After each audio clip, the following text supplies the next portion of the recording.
Hello नमस्कार मेरे साथियों, जोहार क्लासेस के यूट्यूब चैनल पर मैं आर के कोटेड आप सभी दोस्तों का स्वागत करता हूं और सभी को जय श्री कृष्णा, राधे राधे और जय सिया राम और सभी को जोहार। हमारा जो सेशन चल रहा था जिसमें दोस्तों राजस्थान के प्रमुख दुर्ग चल रहे थे और दुर्ग में हम लोगों ने कल चित्तौड़ दुर्ग को निपटा दिया था और आज जो हम अध्ययन करने वाले हैं वो कुंभलगढ़ दुर्ग के बारे में अध्ययन करने वाले हैं मेरे दोस्तों। कुंभलगढ़ दुर्ग के बारे में अध्ययन करने वाले हैं और उम्मीद करता हूं कि आप लोग सभी सही होंगे, सही सलामत होंगे और अपनी तैयारी पर जोर दे रहे होंगे, ऐसा मैं सोच रहा हूं। और आप कमेंट करके बताना आपकी तैयारी कैसे चल रही है और आपको वीडियो कैसे लग रहा है। कंटेंट के मामले में एक नंबर होगा मेरे हिसाब से तो। और आज का जो मोटिवेशन लाइन है वो क्या है हमारे दोस्तों, ध्यान रखना कि रक्त बहाकर श्रृंगार करो, खामोश यहाँ तलवार नहीं, हम राणा के वंशज है, हार तो हमें स्वीकारी नहीं। दोस्तों आपको हारना तो है नहीं, किसी भी मुसीबत में कितनी भी खराब परिस्थिति आ जाए तो भी हमको जमकर एक वीर योद्धा की तरह लड़ना मेरे दोस्तों। समझ लेना जब भी परिस्थिति खराब आए उस समय समझ लेना कि भगवान हमारी बहुत बड़ी परीक्षा ले रहे हैं और उस परीक्षा में हम लोगों को सफल होना है। चाहे कितनी बड़ी बड़ी मुश्किल आ जाए लेकिन उस परीक्षा में आपको सफल होना ही है दोस्तों। भगवान भी सोचते हैं जिस इंसान को कठिनाई नहीं मिलेगी वो इंसान बाद में सुख के प्राप्ति के अंदर जाकर कठिनाइयों के बारे में कैसा समझेगा।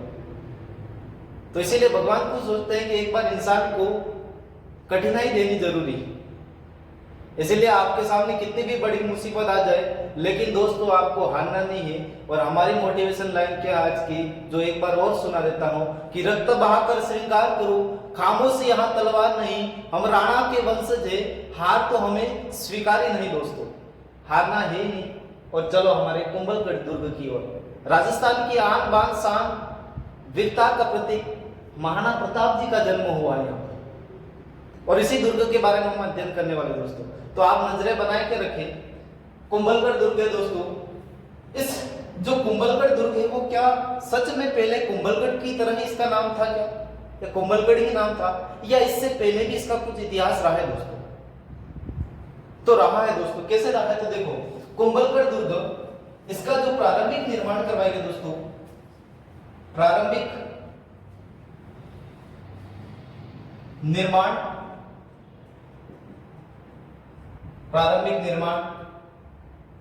अगर आपसे कोई पूछे ना कि प्रारंभिक निर्माण किसके द्वारा करवाया गया, ध्यान रखना अशोक मौर्य के पुत्र, अशोक मौर्य के पुत्र, अशोक मौर्य के पुत्र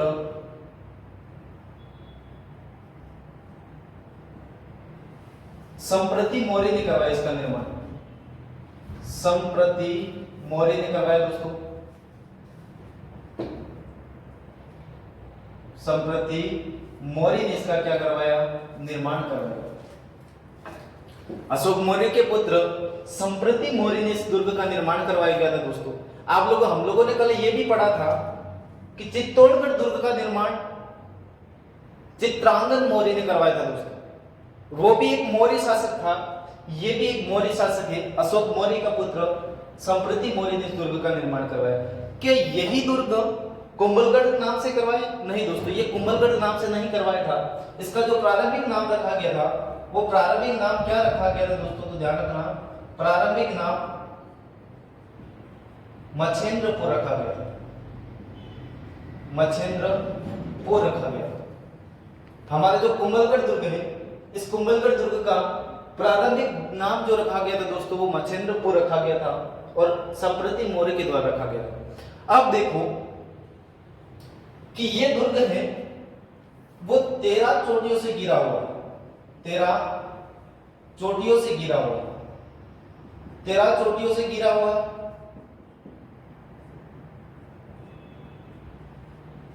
गिरा हुआ दोस्तों, कितनी चोटियों से गिरा हुआ तो दोस्तों ध्यान रखना कुंभलगढ़ दुर्ग हमारा वो 13 चोटियों से गिरा हुआ। यहाँ पर अलग अलग प्रकार की चोटियां हैं, इसलिए आप लोगों को किसी भी पहाड़ी का यहाँ पर याद रखना, नाम याद नहीं रखना है, ठीक है दोस्तों। हाथी गुड़ा नाल वगैरह दर्रे का नाम आता है, इसके पास हाथी गुड़ा नाल दर्रे के पास ही कुंभलगढ़ दुर्ग स्थित है, ऐसा बताया जाता है। और हमको ये याद रखना कि 13 चोटियों से घिरा हुआ दुर्ग है कुंभलगढ़ दुर्ग, और ये अरावली का भाग है दोस्तों, इसीलिए किसी भी चोटी का यहाँ पर नाम याद रखना उचित नहीं होगा। अब देखा जाए इस दुर्ग का आधुनिक या पुनः निर्माण जो करवाया था, वो पुनः निर्माण महाराणा कुंभा के द्वारा करवाई थी। महाराणा कुंभा के द्वारा जिस दुर्ग का निर्माण महाराणा कुंभा के द्वारा ही करवाया गया, उसी दुर्ग में दोस्तों महाराणा कुंभा की हत्या की जाएगी। कैसे की जाएगी वो हम पढ़ेंगे आगे। अभी आप मत सोचना कि अभी बता जाए, अभी नहीं बताऊंगा, आगे बताऊंगा। अब देखा जाए कि महाराणा कुंभा के द्वारा इस दुर्ग का निर्माण करवाया गया दोस्तों, तो पुनः निर्माण करवाया गया था किसके अवशेषों पर करवाई गई ये पूछा जाए दोस्तों, तो आप बताना एग्जामिनर को संप्रति मौर्य के जो दुर्ग बनाया था उसके अवशेषों पर। और दोस्तों अगर इसका जो समय पूछे कि संप्रति मौर्य के पुत्र अशोक मौर्य के पुत्र संप्रति मौर्य ने किस सदी में करवाया था, ध्यान रखना वो समय है 7वीं शताब्दी में करवाया था दोस्तों, 7वीं शताब्दी के अंदर करवाया था। किस दुर्ग की बात करें? कुंभलगढ़ दुर्ग के अंदर, कुंभलगढ़ दुर्ग की बात करें, महाराणा कुंभा के द्वारा इसका पुनर्निर्माण करवाया। अब देखो महाराणा कुंभा ने किस विजय के उपलक्ष्य में करवाया गया था दोस्तों, ध्यान रखना महाराणा कुंभा ने नागौर विजय के उपलक्ष्य में इसका क्या करवाया गया था, निर्माण करवाया गया था। और इसका जो नाम है दोस्तों पत्नी के नाम पर, किसकी पत्नी? कुंभा की पत्नी कुंभल के नाम पर इस दुर्ग का नाम क्या कर दिया, ध्यान रखना कुंभल के नाम पर कुंभलगढ़ कर दिया था। किसके द्वारा किया गया था? वो किया गया था महाराणा कुंभा के द्वारा किया गया था दोस्तों। कुंभल के नाम पर इस दुर्ग का नाम क्या कर दिया, ध्यान रखना कुंभलगढ़ कर दिया था महाराणा कुंभा के द्वारा अपनी पत्नी कुंभल के नाम पर। कुंभल मचिंद्रपुर से क्या कर दिया, तो ध्यान रखना आप कुंभलगढ़ कर दिया था। यही महाराणा कुंभा, इनको हम कहते हैं स्थापत्य कला के जनक, राजस्थान के स्थापत्य कला के जनक कौन है दोस्तों? कल भी मैं बता चुका हूं कि वो है हमारे महाराणा कुंभा। और महाराणा कुंभा के बारे में मैंने ये भी बता के रखा है कि आप लोगों को कि सामलदास दत्तवाड़िया का ग्रंथ वीर विनोद, उस वीर विनोद ग्रंथ के अनुसार 84 में से 32 दुर्गों का निर्माण महाराणा कुंभा के द्वारा करवाया गया दोस्तों। ऐसा मैंने आपको पढ़ा रखा है। तो ये एक महाराणा कुंभा है। अब देखा जाए इस दुर्ग की कुछ उपनाम है दोस्तों, तो उपनाम क्या क्या हो जाएंगे? उपनाम देखा जाए मेवाड़ का मेरुदंड कहा जाता है दुर्ग को, मेवाड़ का मेरुदंड कहा जाता है दोस्तों। इसी दुर्ग को कहा जाता है दुर्ग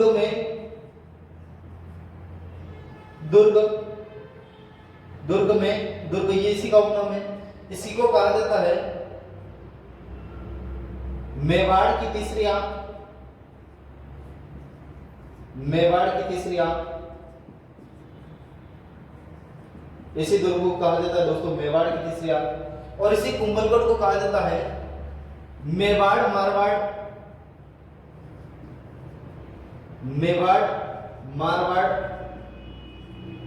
का सीमा प्रहरी, प्रहरी का मतलब रखवाली करने वाला। मेवाड़ मारवाड़ का सीमा प्रहरी किसको कहा जाता है, तो कुंभलगढ़ दुर्ग को कहा जाता है। मेवाड़ की तीसरी आंख कुंभलगढ़ दुर्ग को कहा जाता है। मेवाड़ का मेरुदंड कुंभलगढ़ दुर्ग को कहा जाएगा। दुर्ग में दुर्ग कुंभलगढ़ दुर्ग को कहा जाएगा। सर एक और बताओ, एक और उपनाम है इसका दोस्तों, क्या नाम हो जाएगा? तो इसका जो एक और उपनाम हो जाएगा मैं यहां पर नीचे लिख देता हूं कि क्या है, तो ध्यान रखना मेवाड़ की संकटकालीन राजधानी, मेवाड़ की संकटकालीन राजधानी कौन सी है, तो वो थी दोस्तों कुछ भी अगर चित्तौड़ दुर्ग पर जब भी आक्रमण किया जाता था, चित्तौड़ दुर्ग किसी दुश्मन के हाथ में चला जाता था, तो मेवाड़ के जो भी राजा थे वो कुंभलगढ़ दुर्ग के अंदर आकर शरण लेते थे। इसीलिए कहा जाता है मेवाड़ की संकटकालीन राजधानी। दोस्तों अगर आपसे कोई ये पूछे ना कि मारवाड़ की दोस्तों संकटकालीन राजधानी की कौन सी, नोट में मैं लिख रहा हूं मारवाड़ की संकटकालीन राजधानी, मारवाड़ की संकटकालीन संकटकालीन संकटकालीन राजधानी वो थी दोस्तों सिवाना दुर्ग। कौन सा दुर्ग हो जाएगा मेरे दोस्तों, सिवाना दुर्ग हो जाएगा। और ये जो सिवाना दुर्ग है हमारा, वो सिवाना दुर्ग किस जिले के अंदर है दोस्तों, तो वो हो जाएगा बाड़मेर जिले के अंदर, बाड़मेर जिले के अंदर सिवाना दुर्ग स्थित है। ये मारवाड़ की संकटकालीन राजधानी है सिवाना दुर्ग। और कुंभलगढ़ का है, सॉरी मेवाड़ की है वो कुंभलगढ़ दुर्ग। इसी दुर्ग को कहा जाता है और किस उपनाम से जाना जाता है दोस्तों, ध्यान रखना, इसी को कहा जाता है, यहाँ पर लिख रहा हूं मैं, इसी को कहा जाता है, आगे लिख देता हूं कौन से उपनाम से जाना जाता है इस दुर्ग को, तो इसको कहा जाता है मतेश्येंद्रपुर। किसको कहा जाता है, मतेश्येंद्रपुर। इसी दुर्ग को कहा जाता है, इसी दुर्ग को दोस्तों कहा जाता है कुंभल मेरू कहा जाता है, कुंभल मेरू। ये क्लास में स्टार्टिंग में भी बोल चुका हूं, अभी भी बोल रहा हूं, ये क्लास आपके लिए जीके के लिए सर्वश्रेष्ठ रहने वाली है। अब इस क्लास को 2-3 दिन लेके देखना कि आपको कुछ फर्क पड़ रहा है जीके के अंदर, फर्क पड़ेगा यहाँ पर, देखना मैं बहुत डीपली पढ़ा रहा हूँ और ये क्लास आपके लिए बेस्ट रहने वाली है, ऐसा मैं मान रहा हूँ। इसके बाद देखा जाए कि ये संकट, ये कुछ उपनाम थे। मेवाड़ का मेरुदंड, दुर्ग में दुर्ग, मेवाड़ की तीसरी आंख, मेवाड़ मारवाड़ का सीमा प्रहरी, मेवाड़ की संकटकालीन राजधानी दोस्तों, इसी दुर्ग को कहा जाता है कुंभल मेरू कहा जाता है। और मतेश्येंद्रपुर भी कहा जाता है इसको। और मारवाड़ की संकटकालीन राजधानी कौन सी, वो भी मैंने बता दी, सिवाना दुर्ग बाड़मेर दोस्तों। अब जो देखा जाए तो इस दुर्ग में जो प्रवेश द्वार है वो दोस्तों, प्रवेश द्वार कितने हैं, तो इस दुर्ग में जो प्रवेश द्वार है वो प्रवेश द्वार 9 है, 9 प्रवेश द्वार है। किसी भी प्रवेश द्वार का नाम याद नहीं रखना, ओनली फॉर संख्या याद रख लेना कि कितने प्रवेश द्वार है, 9 प्रवेश द्वार है। अब देखा जाए 9 प्रवेश द्वार है दुर्ग के अंदर, तो इस दुर्ग के बारे में और क्या पढ़ना है सर हमें, और पढ़ना है दोस्तों इस दुर्ग के बारे में। इस दुर्ग के अंदर एक दुर्ग है, दुर्ग में दुर्ग हम लोगों ने बोला था कटारगढ़ दुर्ग,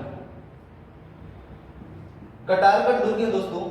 अब देखा जाए इसी कटारगढ़ दुर्ग के पास एक महल है, उस महल का नाम है दोस्तों बादल महल, बादल महल। कौन सा है तो ध्यान रखना दोस्तों, बादल महल। इसी बादल महल के फिर 2 भाग है दोस्तों, कितने भाग हो जाएंगे, इसी बादल महल के फिर 2 भाग है। एक का नाम है जनाना और एक का नाम है मर्दाना दोस्तों, जनाना और एक का नाम हो जाएगा मर्दाना। फिर इस जनाना के फिर 2 भाग है दोस्तों। सर इतना डीपली क्यों बता रहे हो, अभी आएगा चमत्कार, देखना अभी चमत्कार आएगा, देखना जनाना मर्दाना। अब देखो इसके फिर 2 भाग है, एक का नाम है जूनी कचहरी, जूनी कचहरी, और एक का नाम है श्रृंगार, श्रृंगार। ये फिर 2 भागों में डिवाइड, एक का नाम है श्रृंगार दोस्तों, एक का नाम है जूनी कचहरी। अब इसका कुछ काम नहीं हमको, इसका काम है इधर देखो, इसको मैं मिटा देता हूं, याद रखना एक का जो है वो क्या है श्रृंगार, इसका नाम है जूनी कचहरी। अब इसी जनाना के नीचे मैं लिख रहा हूं सीधा जूनी कचहरी, जूनी कचहरी। यहां पर क्या हुआ सर, तो यहां पर हुआ दोस्तों क्या हुआ जूनी कचहरी के अंदर, तो देखा जाए इसी जूनी कचहरी के अंदर हुआ 9 मई 1540 को राजस्थान की आन बान शान महाराणा प्रताप जी का जन्म, प्रताप जी का जन्म हुआ। प्रताप जी का क्या हुआ दोस्तों, ध्यान रखना, प्रताप जी का जन्म हुआ था 9 मई 1540 को जूनी कचहरी के अंदर, कुंभलगढ़ के कटारगढ़ दुर्ग के अंदर। इस वाले प्रोसेस से देखा जाए 9 मई 1540 को महाराणा प्रताप जी का जन्म हुआ। अब देखा जाए इनकी जयंती कब आती है, ध्यान रखना इनकी जो जयंती आती है दोस्तों, वो जयंती आती है वो भी याद रख लो, ज्येष्ठ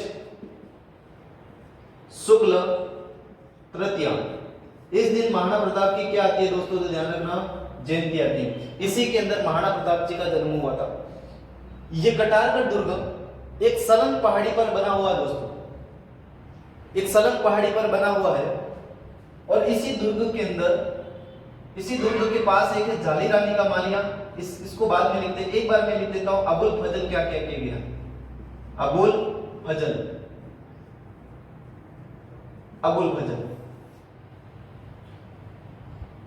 जब कुंभलगढ़ आता है अबुल फजल, कुंभलगढ़ के अंदर प्रवेश करता है और प्रवेश करने के बाद एक दुर्ग ऊंची पहाड़ी पर बना, उस पहाड़ी के ऊपर देखता है, कटारगढ़ दुर्ग की ओर नजर जाती है। तब अबुल फजल कहता है कि यह दुर्ग इतनी बुलंदी पर बना है कि नीचे से ऊपर की ओर देखने पर सिर की पंगड़ी गिर जाती है। यह दुर्ग इतनी बुलंदी पर बना है कि नीचे से ऊपर की ओर देखने पर सिर की पंगड़ी गिर जाती है, ऐसा अबुल फजल कहता है, कमेंट करके जाता है। अब अबुल फजल की गिरी होगी, यूं करके देखी होगा, ऊपर देखा होगा। आप मत देखना ऊपर, ठीक है, मैं देख रहा हूं, आप मत देखना। उसकी पगड़ी गिरी होगी, इसीलिए उसने कहा होगा कि यह दुर्ग इतनी बुलंदी पर बना है दोस्तों कि नीचे से ऊपर की ओर देखने पर सिर की पगड़ी गिर जाती है। ये कहने वाला कौन था? अबुल फजल। अब दोस्तों ध्यान रखना, पंगड़ियों का जो संग्रहालय है वो कहां पर है? उदयपुर के अंदर है, और विश्व की सबसे बड़ी पंगड़ी रखी गई दोस्तों यहाँ पर। और बागोर की हवेली यहां पर स्थित है, विश्व की सबसे बड़ी पंगड़ी और पंगड़ियों का संग्रहालय है मेरे दोस्तों। तो इसने क्या कहा है, तो ध्यान रखना, यह दुर्ग इतनी बुलंदी पर बना है कि नीचे से ऊपर की ओर देखने पर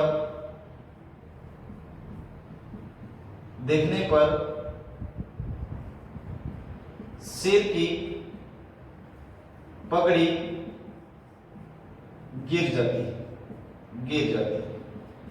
ये भाई साहब इतना बड़ा कमेंट मार के गए कुंभलगढ़ दुर्ग के अंदर, कटारगढ़ दुर्ग के बारे में। अब देखा जाए, घोड़े वाले बाबा और आएंगे, उन्होंने क्या कहा? आप सोच रहे होंगे इतने कमेंट मारे दोस्तों। घोड़े वाले बाबा आते हैं, और घोड़े वाले बाबा कहते हैं, या प्रवेश द्वार में मिटा देता हूं, याद रख लेना, नो प्रवेश द्वार इसके अंदर। घोड़े वाले बाबा आते हैं, और घोड़े वाले बाबा ऐसे कहते हैं दोस्तों कि लंबी प्राचीन कंगूरो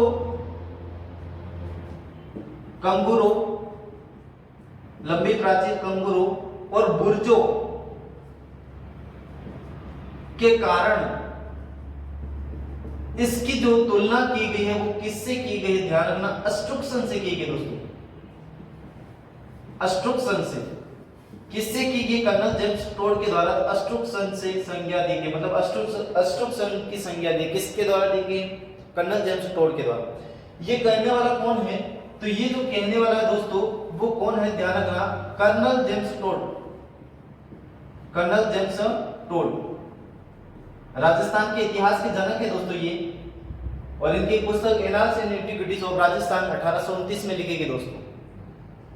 लंबी प्राचीर और कुंगुर बुर्जों के कारण इसकी जो तुलना की गई कर्नल जेम्स टोड के द्वारा अस्ट्रुक्सन से की गई दोस्तों, ये ध्यान रखना।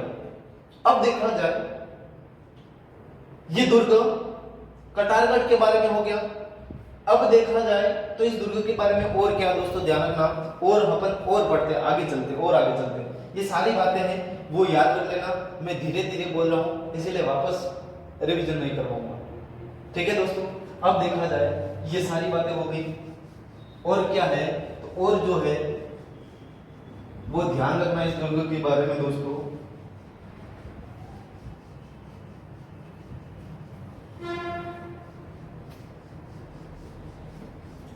कुंभलगढ़ दुर्ग आदि बातें हमको हम के द्वारा निपटा दी, हम और पढ़ेंगे कुंभलगढ़ दुर्ग के बारे में। और क्या है दोस्तों, तो ध्यान रखना, कुंभलगढ़ दुर्ग, इस कुंभलगढ़ दुर्ग के अंदर ऐसा देखो, मैं यहाँ पर एक गोल घेरा बनाता हूं और इस घेरे के अंदर एक घेरा और बनाता हूं। ये कुंभलगढ़ दुर्ग की महान दीवार, सॉरी भारत की महान दीवार। अब देखो ये है कुंभलगढ़ दुर्ग, कौन सा दोस्तों ध्यान रखना, कुंभलगढ़ दुर्ग।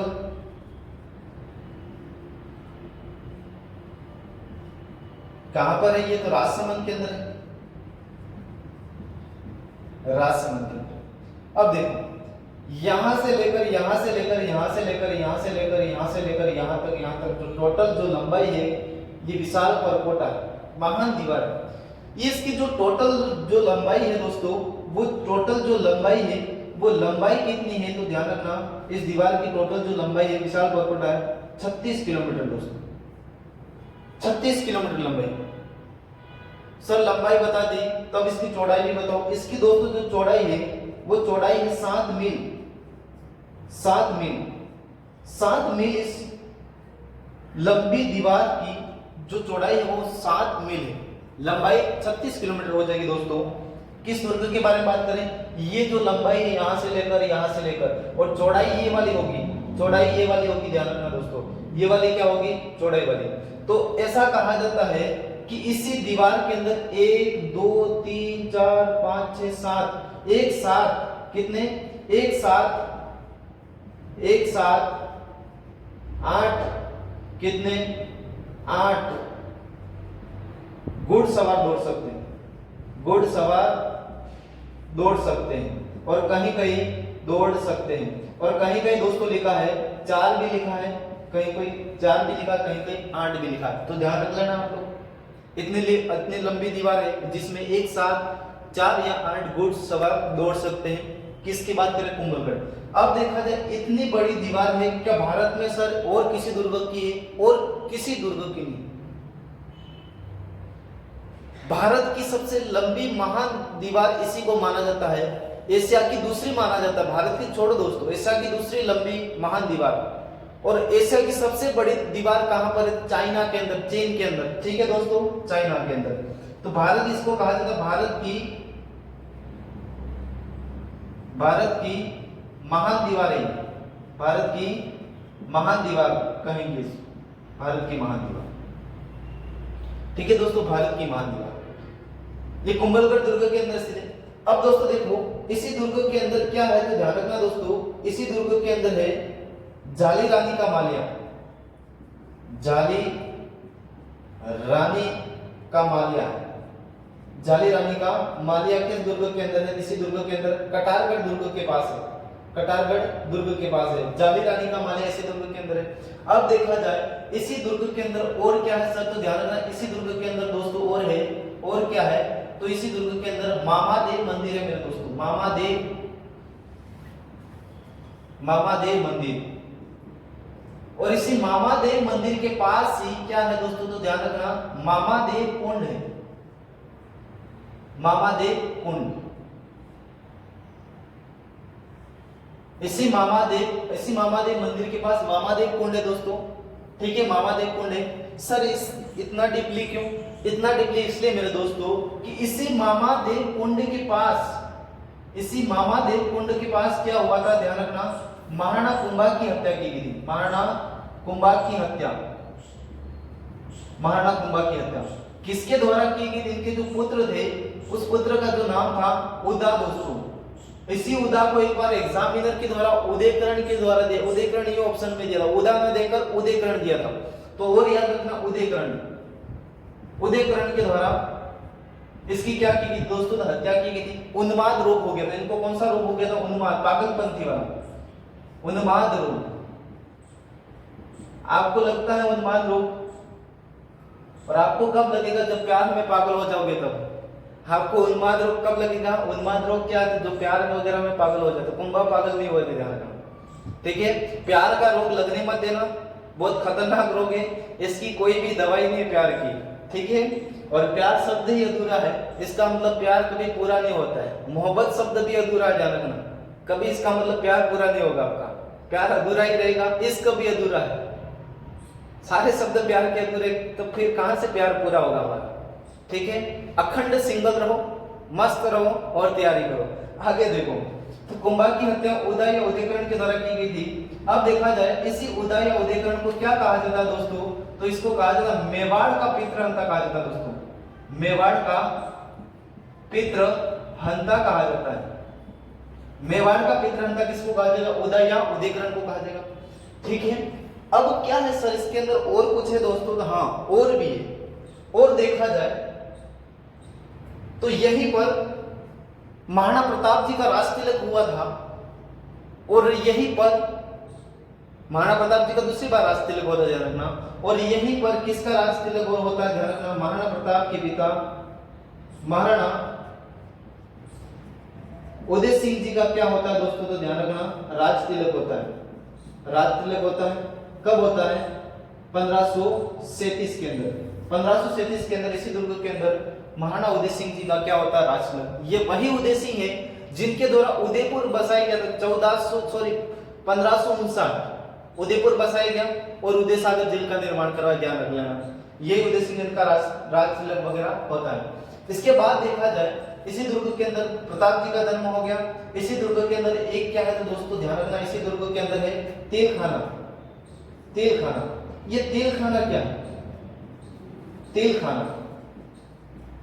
तेल खाना, तेल खाना हाथियों का बाड़ा, हाथियों का बाड़ा, हाथियों का बाड़ा है। इसी को हम क्या कहते हैं दोस्तों, तो ध्यान रख लेना, तेल खाना कहते हैं। हाथियों का बाड़ा, इसी को हम तेल खाना कहते हैं। हाथियों का बाड़ा नहीं समझ में आए तो अपने आम भाषा में कहते हैं भागेल। भागेल नहीं समझ में आए तो हम भागेल कहते हैं, और क्या कहेंगे, भागेल, भागेल कहेंगे। हाथियों का बाड़ा मतलब हाथियों का भागेल थी, ये समझ लेना, ठीक है। भागेल का मतलब नहीं समझ में किसी और को, ध्यान रखना।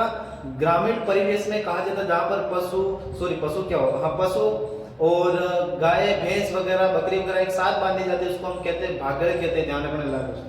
और यहाँ पर हाथियों की भागीरथी थी जिसको कहा गया दोस्तों तेल खाना कहा गया, तेल खाना, ठीक है दोस्तों। इसी दुर्ग के अंदर महादेव नीलकंठ महादेव का मंदिर है, नीलकंठ महादेव का मंदिर। और इसी नीलकंठ महादेव के मंदिर के बाद यहाँ पर प्राचीन यज्ञ वेदी दोस्तों, प्राचीन यज्ञ वेदी, प्राचीन यज्ञ वेदी। ये किस दुर्ग के अंदर है दोस्तों, तो ध्यान रखना, वो है इसी दुर्ग के अंदर, कुंभलगढ़ दुर्ग के अंदर। इस दुर्ग पर दोस्तों जो आक्रमण किसका हुआ है तो ध्यान रखना, एक इस दुर्ग को जो 1578 में शाहबाज खां के द्वारा, शाहबाज खां के द्वारा 3 बार आक्रमण किया गया, 3 बार आक्रमण किया गया और तीसरी बार सफल हुआ था, ध्यान रखना। एकमात्र शासक जिसने कुंभलगढ़ दुर्ग को विजित किया था या जीता था, जिसका नाम था शाहबाज खां। उस समय यहाँ पर महाराणा प्रताप जी थे और ये जो दुर्ग है भाणा सिंदल सुजा को सौंपकर चले जाते हैं। तो ये जो सारी बातें हमारे दोस्तों किस दुर्ग के बारे में है, कुंभलगढ़ दुर्ग के बारे में है। और देखा जाए तो कुंभलगढ़ दुर्ग के अंदर मेरे हिसाब से इतना ही होगा, और भी होगा तो आपके हिसाब से बता देना। लेकिन एक बात और लिख लेना, और भी देखना है, और क्या है दोस्तों, इसको भी मिटा देता हूँ, इसको भी मिटा देता हूँ, 1-2 बातें और लिखता हूँ यहाँ पर, 1-2 बातें और लिख देता हूँ। आपकी तैयारी में कमी नहीं होनी चाहिए, इतना मैटर पढ़ेंगे हम। 1-2 बातें और लिख देता हूं, आपको कमी महसूस नहीं होने दूंगा। बस आप क्लास को शेयर जरूर करना अपने दोस्तों के साथ। यहां पर और क्या दोस्तों, तो ध्यान रखना, यहां पर और है, यहां पर और क्या दोस्तों, तो ध्यान रखना, कुंभलगढ़ प्रशस्ति, कुंभलगढ़ प्रशस्ति, कुंभलगढ़ प्रशस्ति। ये जो कुंभलगढ़ प्रशस्ति दोस्तों किस समय में लिखी गई तो ध्यान रख लेना, वो इसका जो समय है 1460 ईस्वी, ठीक है। इसके बाद भाषा कौन सी है दोस्तों, तो भाषा हो जाएगी संस्कृत भाषा, संस्कृत भाषा में लिखी गई थी, संस्कृत भाषा में लिखी गई। कितनी शिलाओं पर, 5 काली शिलाओं पर लिखी गई, शिलाओं पर लिखी गई, ठीक है। इसका जो रचयिता कौन है तो ध्यान रखना दोस्तों, हीरानंद ओझा के अनुसार, हीरानंद ओझा के अनुसार इसका जो रचयिता है वो है महेश दोस्तों, महेश। और अन्य इतिहासकारों की इसकी रचयिता पूछा जाए तो अन्य इतिहासकारों के अनुसार वो कौन सा है तो कान्हा व्यास, कान्हा व्यास हो जाएगा दोस्तों। ये थी, ये कुंभलगढ़ प्रशस्ति है, समय 1460 में लिखी गई दोस्तों।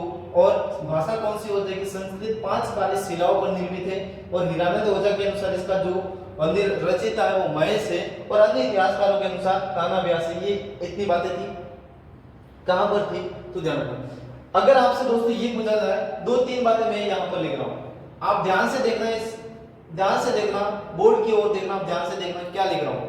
कल हमसे भी एक गलती हुई थी, क्योंकि हम लोगों ने चित्तौड़ के अंदर लिख दिया था चित्तौड़ का विजय स्तंभ का जो निर्माण जो 1440 से 58 लिख दिया था, उसके लिए मैं सॉरी क्षमा चाहता हूँ। देखो वो सन याद करने के लिए देखो वो सन आपको याद करना है, आपको ध्यान रखना पड़ेगा, 2 सन याद रखना पड़ेगा।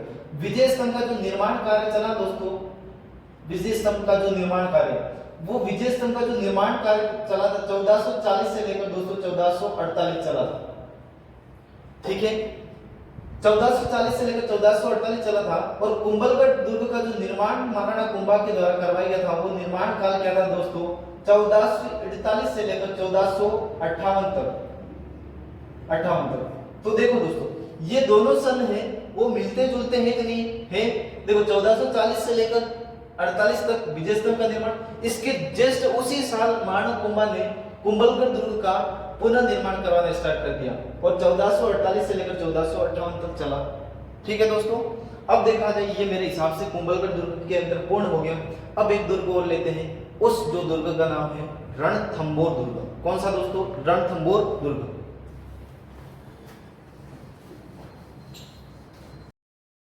मिट गया होगा, आप सोच रहे होंगे दिखे नहीं सर, तो ये जादू है, पहले भी बोल चुका हूँ जादू है इसलिए नहीं दिखता है, ध्यान रखना। तो कुंभलगढ़ दुर्ग हो गया दोस्तों, कुंभलगढ़ को मिटा देते हैं और जो हो जाएगा वो हमारा रणथंभौर दुर्ग। कौन सा हो जाएगा दोस्तों, तो रणथंभौर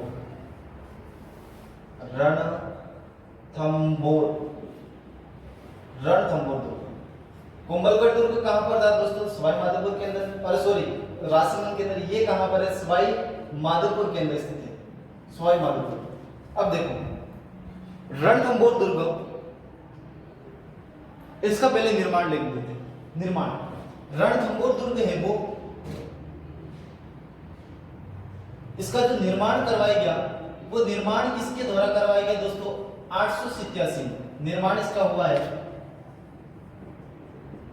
887 ईस्वी। अगर शताब्दी पूछी जाए मेरे दोस्तों, तो आप याद रख लेना 8 से 8 याद रख लेना, मतलब 8वीं शताब्दी।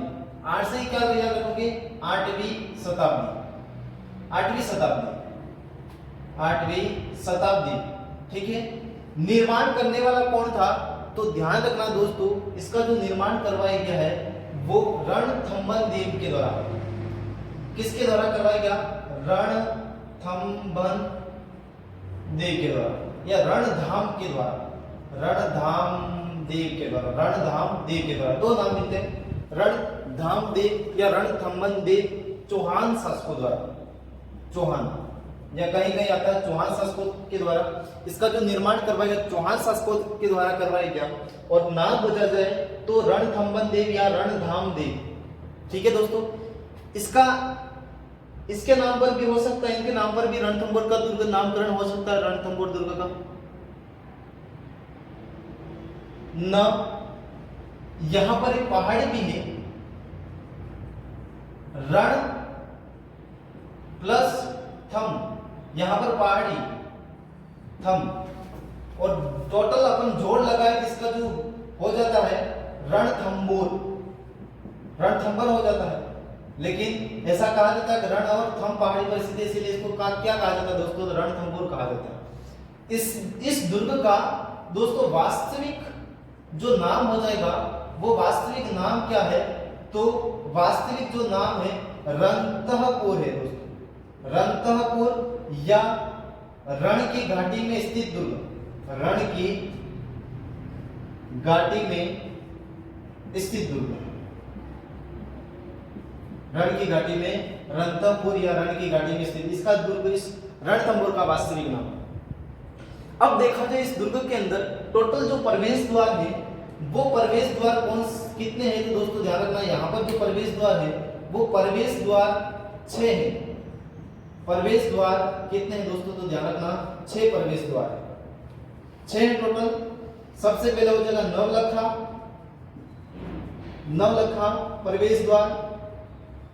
प्रवेश द्वार या नवलखा पोल भी बोल सकते, प्रवेश द्वार नहीं बोले तो नवलखा।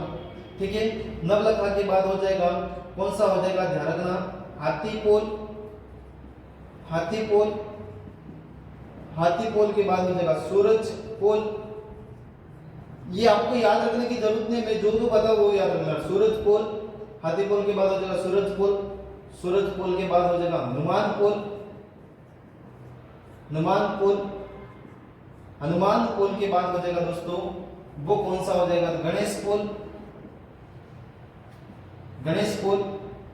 1 2 3 4 5, सॉरी गणेश पोल नहीं हुआ, त्रिपोलिया पोल, त्रिपोलिया पोल। और एक है अंधेरी पोल, अंधेरी पोल, ये याद रखना, अंधेरी पोल। इसमें क्या क्या पूछा गया दोस्तों, तो नवलखा पोल किस दुर्ग के अंदर है मेरे दोस्तों, तो ध्यान रखना आप, नवलखा जो पोल है वो रणथंभौर दुर्ग के अंदर है। और इसके बारे में ये भी पूछा गया कि त्रिपोलिया पोल कहां पर है, इसीलिए आप लोगों को 2 ही याद रखने हैं। 6 टोटल, 1 2 3 4 5 6 हो गए। चलो ये याद रखना है, त्रिपोलिया पोल याद रखना है, और कौन सा याद रखना है दोस्तों, तो और आपको याद रखना है नवलखा पोल। 6 प्रवेश द्वार है जिसमें 2 इंपॉर्टेंट है हमारे, तो दोनों इंपॉर्टेंट रख लेना, 2 याद रख लेना। गांठ बांध के बोल रहा हूं नवलखा, और नवलखा के नाम से जो भी प्रसिद्ध स्थल है वो दोस्तों मैंने आपको करवा दिया है। जैसे नवलखा झील है, नवलखा महल है, नवलखा नहर है, ये सारे जो नवलखा नाम से प्रसिद्ध स्थल, जैसे नवलखा भंडार, ये भी मैंने करवा दिया है। और नवलखा भंडार वगैरह या नवलखा महल, सॉरी हाँ नवलखा भंडार नवलखा महल एक ही है, वो कहां पर स्थित दोस्तों, तो चित्तौड़गढ़ दुर्ग के अंदर, मैंने कल ही लिखवाई, तो ये याद रख लेना। इसके अंदर प्रवेश द्वार हो गए। इसके बाद देखा जाए तो ध्यान रखना दोस्तों, इस रणथंभौर दुर्ग के अंदर और क्या है, तो और क्या है रणथंभौर दुर्ग के अंदर, तो इसके अंदर और हो जाएगा प्रवेश द्वार के बाद इसके अंदर कुछ महल है। जो हिस्ट्री की बातें वो मैं थोड़ी देर बाद में बता दूं, इसके बाद महल लिख देते हैं। यहां पर महल है हमीर महल, हमीर महल, हमीर महल, हमीर महल, हमीर की जूनी कचहरी, हमीर की जूनी कचहरी, जूनी कचहरी, हमीर की जूनी कचहरी हो जाएगी दोस्तों। इसके बाद हो जाएगा पीर सदरुद्दीन की दरगाह, पीर सदरुद्दीन की दरगाह, पीर सदरुद्दीन की दरगाह, ये भी याद रखना दोस्तों, ये भी पीर सदरुद्दीन की दरगाह। जब जब हम दुर्ग पढ़ेंगे तब दरगाहें आएगी, ध्यान रखना।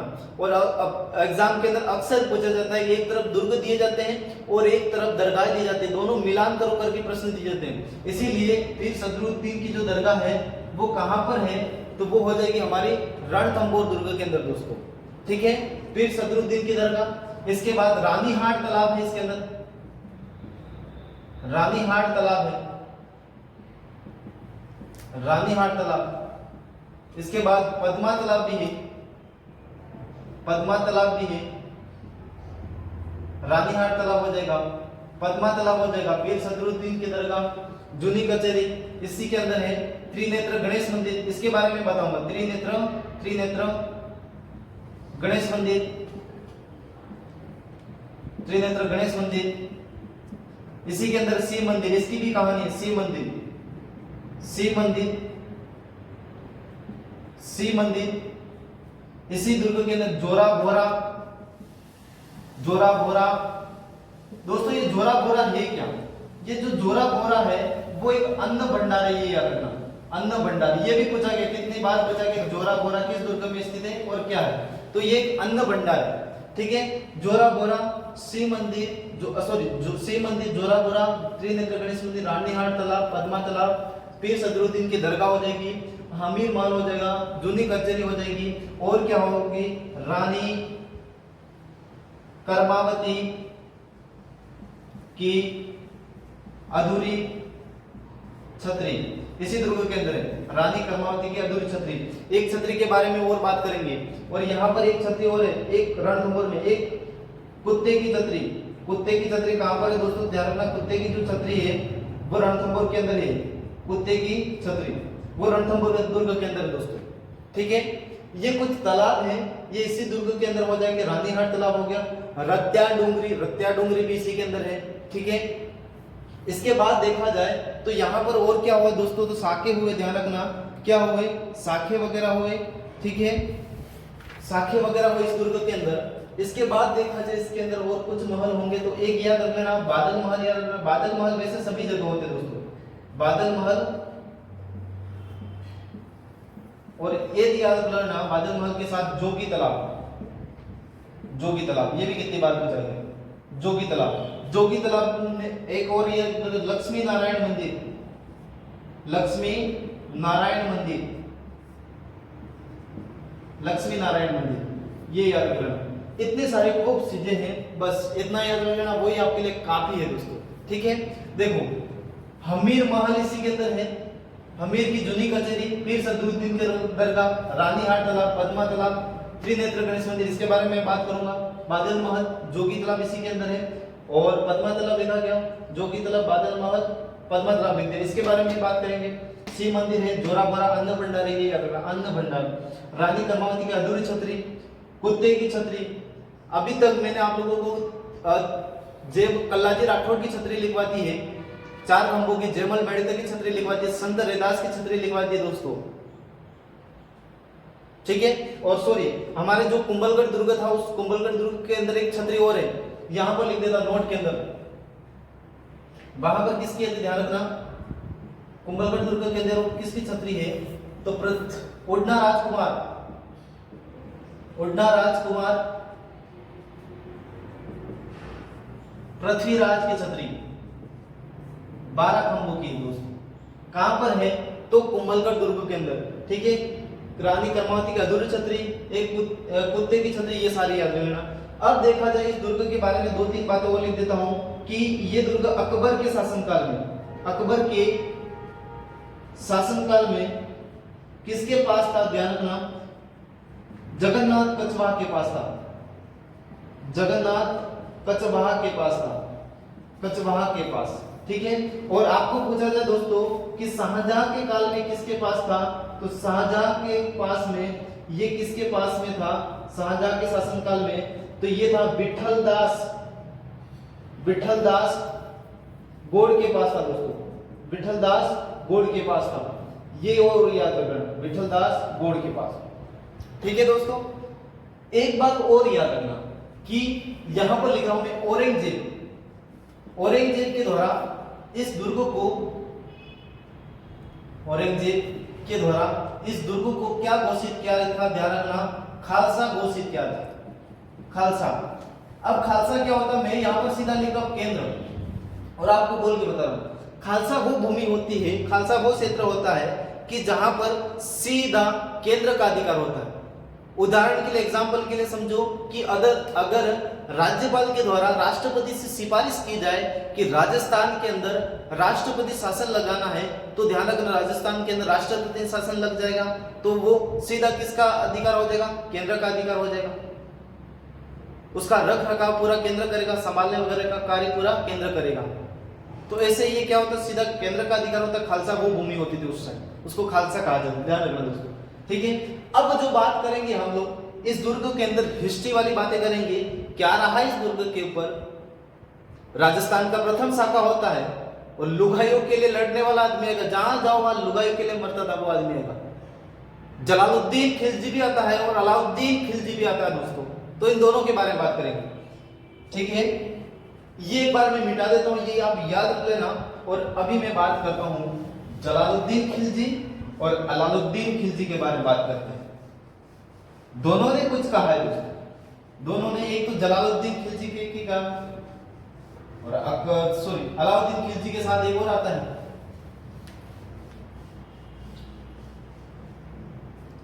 जलालुद्दीन खिलजी। कौन सा दुर्ग हमारा दोस्तों, रणथंबोर, बोरिंग मत होना आप लोग, रणथंबोर।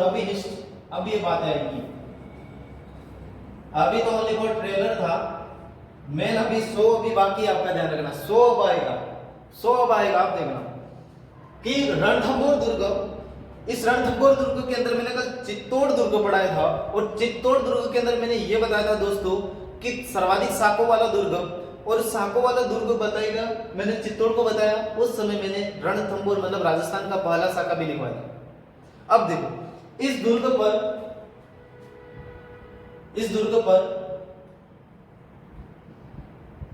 दुर्ग के अंदर 1194 ईस्वी में दोस्तों 1194 ईस्वी में गोविंदराज चौहान, इस गोविंदराज चौहान ने दोस्तों क्या किया था, ध्यान रखना, इसी रणथंभौर दुर्ग में, और रणथंभौर की चौहान राजवंश की नींव डाली थी। रणथंभौर की चौहान राजवंश की नींव डाली थी। रणथंभौर की चौहान राजवंश की नींव डाली थी। 1194 ईस्वी में गोविंदराज चौहान ने रणथंभौर की चौहान राजवंश की नींव डाली थी दोस्तों।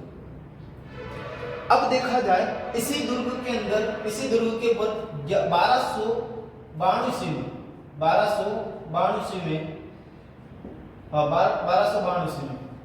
1292 ईस्वी चलो ठीक 1292 बराबर 1292 ईस्वी। अब देखा जाए 1292 ईस्वी में इस दुर्ग पर आक्रमण होता है, किसका होता है, ध्यान रखना, जलालुद्दीन खिलजी।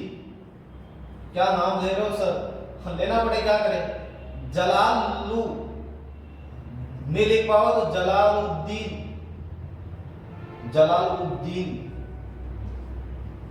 खिलजी, ठीक है। नहीं लिख पा रहे हो, ध्यान रखना, इधर देखो, मेरी ओर देखो, ज हो जाएगा और लालू का नाम याद रख लेना और उद्दीन कर देना, हो जाएगा लालू, तोड़ देना इनको, जलालुद्दीन खिलजी, लालू का नाम बीच में है, ठीक है दोस्तों, जलालुद्दीन खिलजी। इसके द्वारा चित्तौड़ क्या होता है, रणथंभौर दुर्ग पर आक्रमण किया गया, और आक्रमण करने के बाद इसने क्या किया, तो ध्यान रखना दोस्तों, इसके द्वारा रणथंभौर की चारों ओर घेरा लगाया। इस रणथंभौर दुर्ग के चारों ओर जब घेरा लगाता है, और घेरा लगाने के बाद ये इस दुर्ग को जीत नहीं पाता है, तब ये क्या कहता है, जलालुद्दीन खिलजी ऐसा कहता है कि ऐसे दुर्ग में, रणथंभौर जैसे दुर्ग में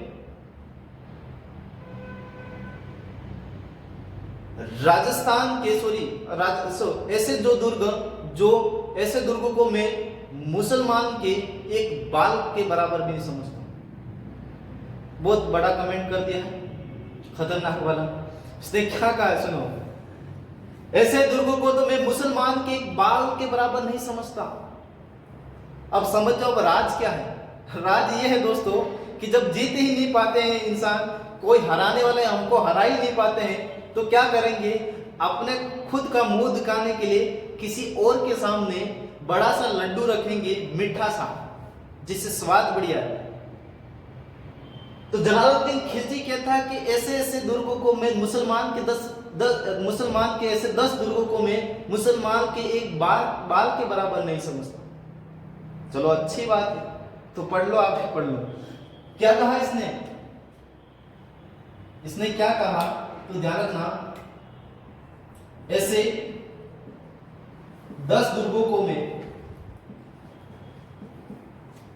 मुसलमान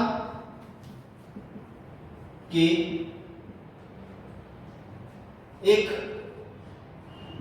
बाल के बराबर भी नहीं समझता। अच्छी बात है, नहीं समझता, ठीक है। बाल तो खूब सारे होते हैं, तो ध्यान लगा लेना आप लोग, एक बाल के बराबर नहीं समझता। इसके बाद देखा जाए दोस्तों, तो इस दुर्ग पर आक्रमण और किसका होता है मेरे दोस्तों, तो आप देखना इस दुर्ग पर 1301 ईस्वी में कब होता है, 1301, कहीं पे लिखा 10 जुलाई, कहीं पे लिखा 11 जुलाई, तो आप दोनों याद रख लेना, 11 जुलाई 1301 ईस्वी। इस दुर्ग पर आक्रमण किसका होता है, इस दुर्ग पर आक्रमण होता है अलाउद्दीन खिलजी का। जहां जाओ वहां लुगाइयों के लिए लड़ता था ये दोस्तों, अलाउद्दीन खिलजी। किसका आक्रमण होता है दोस्तों, ध्यान रखना, अलाउद्दीन खिलजी।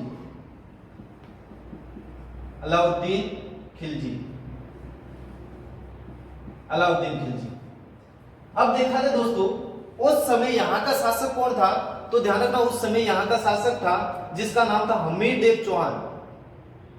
हमीरदेव चौहान यहाँ का शासक था। उस समय अलाउद्दीन खिलजी ने आक्रमण किया था। तो होता क्या है, उस समय राजस्थान का पहला शाखा गठित होता है, और राजस्थान का पहला शाखा गठित होता है तो दोस्तों वो जग जोहर था। राजस्थान का जो फर्स्ट शाखा जो अग्नि जोहर था वो चित्तौड़ वाला था। अग्नि जोहर राजस्थान का पहला अग्नि जोहर कहां पर हुआ? चित्तौड़ के अंदर। ठीक है दोस्तों, याद हो गया होगा। तो राजस्थान का पहला शाखा होता है। उस समय यहाँ का शासक कौन सा था दोस्तों? अलाउद्दीन खिलजी। क्या हो जाएगा यहाँ पर, अपन जैसे कल लिख रहे थे वैसे लिखेंगे। अलाउद्दीन खिलजी यहाँ पर क्या हो जाएगा, तो यहाँ पर आक्रमणकारी कौन हो जाएगा? आक्रमणकारी था AK-47 लिख देता हूं मैं। AK-47 मतलब अलाउद्दीन खिलजी, याद रख लेना। AK-47 मतलब अलाउद्दीन खिलजी। यहाँ का जो शासक था वो शासक कौन सा था दोस्तों? तो शासक का नाम हो जाएगा हमीरदेव चौहान। हमीरदेव चौहान, और बताऊंगी इनके बारे में बात। हमीरदेव चौहान। इनकी जो पत्नी थी, रानी का नाम था रंग देवी, और रंग देवी की पुत्री थी जिनका नाम था देवल देवी।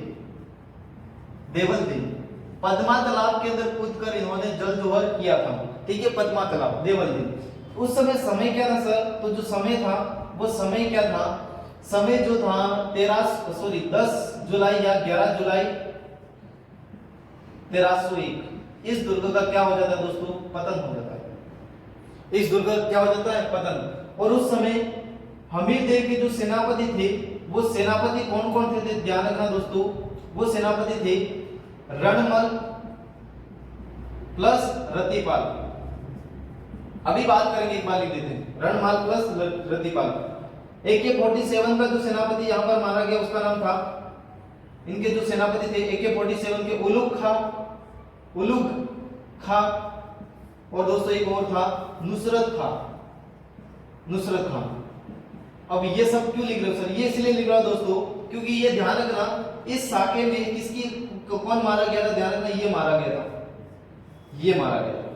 ठीक है, अब देखो, जब इस दुर्ग पर आक्रमण चारों ओर घेरा लगाया जाता है अलाउद्दीन खिलजी के द्वारा, रणथंभौर दुर्ग की चारों ओर घेरा लगाया जाता है, तब इस दुर्ग को जीत नहीं पाता है। कौन नहीं जीत पाता है? तो ध्यान रखना, ये नहीं जीत पाता है अलाउद्दीन खिलजी। रणमाल, रतिपाल, हमीरदेव चौहान के जो सेनापति थे इनके द्वारा गद्दारी कर दी। गद्दारी जैसे विश्वासघात किया तो बाद में हमीरदेव चौहान के द्वारा दुर्ग के दरवाजे खोलने पड़े। कुछ इतिहासकार ऐसे भी कहते हैं दोस्तों कि इस हमीरदेव चौहान ने रणथंभौर दुर्ग के अंदर एक शिव मंदिर है, और इस शिव मंदिर के सामने अपना शीश काट कर दे दिया, भगवान शिव जी को शीश अर्पण कर दिया। कुछ इतिहासकार ऐसे कहते हैं। और हमीरदेव के बारे में कहा जाता, हमीर हट तेरी ये तेल चढ़े ना दूसरी बार। एक बार हमीर अपने ईगो पर आ जाता है तो वापस रुकता नहीं। हमीर हट तेरी ये तेल चढ़े ना दूसरी बार, ये कहा जाता हमीरदेव चौहान के लिए।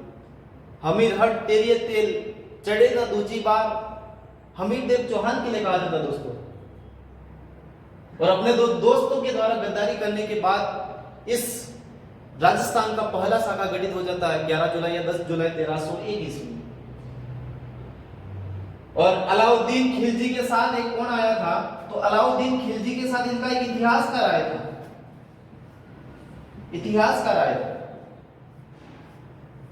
इतिहासकार कहता है कि आज कुफ्र का घर इस्लाम का घर बन गया।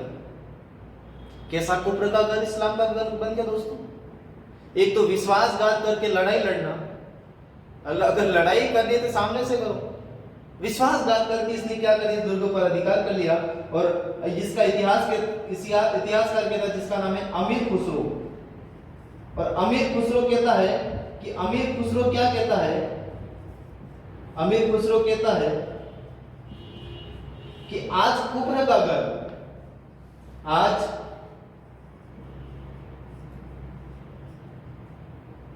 घर,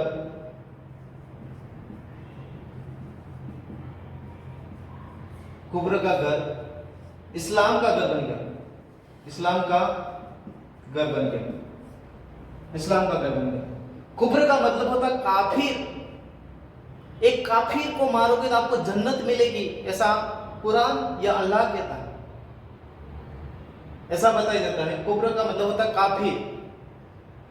तो अमीर खुसरो ने कहा था आज कुफ्र का घर इस्लाम का घर बन गया, मतलब आज काफिर का घर इस्लाम का घर बन गया। ये जो कहानी थी वो किसकी, तो ध्यान रखना वो है और राजस्थान का पहला शाखा होता है और राजस्थान का 1303 में और होता है, वो अकबर के द्वारा। यही था अमीर खुसरो जब हल्दी घाटी का युद्ध होता है, ये अमीर खुसरो जब हल्दी घाटी का युद्ध होता है अकबर के साथ आता है दोस्तों। और अकबर के साथ आता ये कहता है कि क्या कहता है कि जब भी हल्दी घाटी का युद्ध हो रहा था मैं तो एक डुंगरी के ऊपर बैठा था और मेरा भी मूड आया था, मैंने भी नीचे उतर उतर के धनुष मारे, इधर से इधर भाले आ रहे थे, उधर से भाले आ रहे थे, मुझे कोई पता ही नहीं चल रहा था, हमारे वाले मर रहे थे, उधर वाले मर रहे थे। अब मैं इसके ऊपर तो मैं तो विश्वास करता नहीं हूँ, लेकिन जो कमेंट मारा है वो आप याद कर लेना। ये भी कहता था कि मैंने भी खूब मारा लोगों को हल्दी घाटी के युद्ध में, दबाकर मारा, मैंने भी मारा। और जब भी मेरे पर आते थे ये समझो कि ये डुंगरी पर बैठा था, ये डुंगरी है और इस डुंगरी के ऊपर ये बैठा है और यहाँ पर हल्दी घाटी का युद्ध हो रहा है। ये कहता था मैं भी धनुष तीर वगैरह लेकर बैठा था और बैठे बैठे एक साइड लिख भी रहा था, इतिहास भी लिख रहा था, ऐसा कह रहा है। और जब भी मेरा मूड होता तो मैं यहाँ से उतरता और यहाँ आधी डुंगरी के ऊपर आकर तीर चलाता। ये अमीर खुसरो कहता था, अमीर खुसरो मिट गया, इसका नाम लिखना पड़ेगा, अमीर खुसरो कहता था, ये कहता था अमीर खुसरो, मेरा मूड होता तो मैं यहाँ पर आधी डुंगरी के ऊपर यहाँ पर आकर तीर मारता था। जब भी यहाँ वाले सैनिक मेरी ओर दौड़ते तो मैं वापस छड़ जाता था यहाँ पर जाकर मैं हाथ में पेन कॉपी किताब ले लेता, ऐसा कर। तो ये अमीर खुसरो है, आपका ध्यान रखना। आज कुब्र का घर इस्लाम का घर बन गया, ऐसा कहते। इसी दुर्ग के अंदर क्या है तो ध्यान रखना, हमीरदेव चौहान के द्वारा अपने पिताजी की याद में छतरी बनाई गई, 32 खंभों की छतरी दोस्तों। इसी दुर्ग के अंदर चित्तौड़ दुर्ग के अंदर, चित्तौड़ दुर्ग के अंदर क्या है ध्यान रखना, 32 खंभों की छतरी, 32 खंभों की छतरी, 32 खंभों की छतरी हमीरदेव द्वारा निर्मित, हमीरदेव द्वारा निर्मित। और किसकी है ये तो जेद्र सिंह की, जेद्र सिंह की, जेद्र सिंह की। ये किसकी है दोस्तों, जेद्र सिंह की है, ठीक है। इसको न्याय की छतरी भी कहा जाता है दोस्तों, न्याय की छतरी, न्याय की छतरी भी कहा जाता है, ठीक है। हमीरदेव चौहान अपने पिता मतलब हमीरदेव के जो पिता थे जिनका नाम था जेद्र सिंह, और जेद्र सिंह का 32 वर्षों का शासनकाल पूर्ण हो जाता है, इसीलिए इस छतरी का निर्माण करवाया जाता है अपने पिता की याद में। और यहाँ पर बैठकर न्याय वगैरह का कार्य करता था हमीर, इसीलिए इसको कहा जाता है न्याय की छतरी। अब देखो दोस्तों, इसी दुर्ग के अंदर और क्या है तो ध्यान रखना, हमीरदेव की छतरी होगी। इसके अंदर एक मंदिर है दोस्तों, त्रिनेत्र गणेश मंदिर, त्रिनेत्र गणेश मंदिर, त्रिनेत्र गणेश मंदिर। अब दोस्तों देखो, ये जो त्रिनेत्र गणेश मंदिर है, ये ऐसा बताया जाता है कि पूरे भारत से शादी का प्रथम कार्ड यहाँ पर भेजा जाता है। आप मत भेजने जाना, आपके पास में कई मंदिर हो वहां भेज देना। पूरे भारत से शादी का प्रथम कार्ड गणेश जी को भेजा जाता है। ये ऐसा मंदिर कौन सा है तो रणथंभौर वाला सवाई माधोपुर के अंदर पूरे भारत से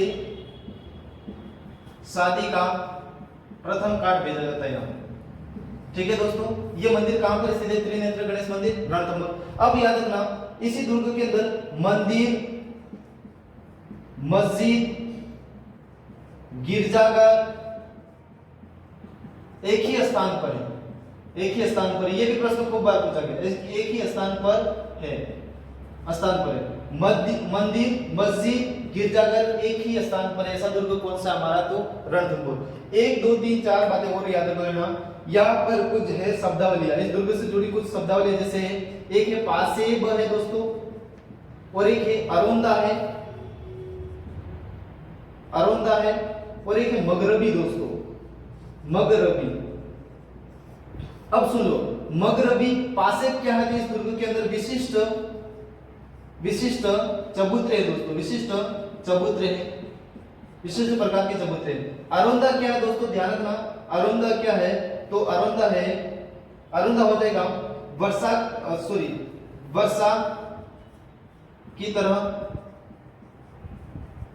पत्थर बरसाने वाला यंत्र है दोस्तों, वाला यंत्र है, ध्यान रखना, ठीक है। और ये मगरबी क्या है दोस्तों, तो ये ज्वलनशील पदार्थ को फेंकने वाला यंत्र, ज्वलनशील पदार्थ फेंकने वाला यंत्र है दोस्तों।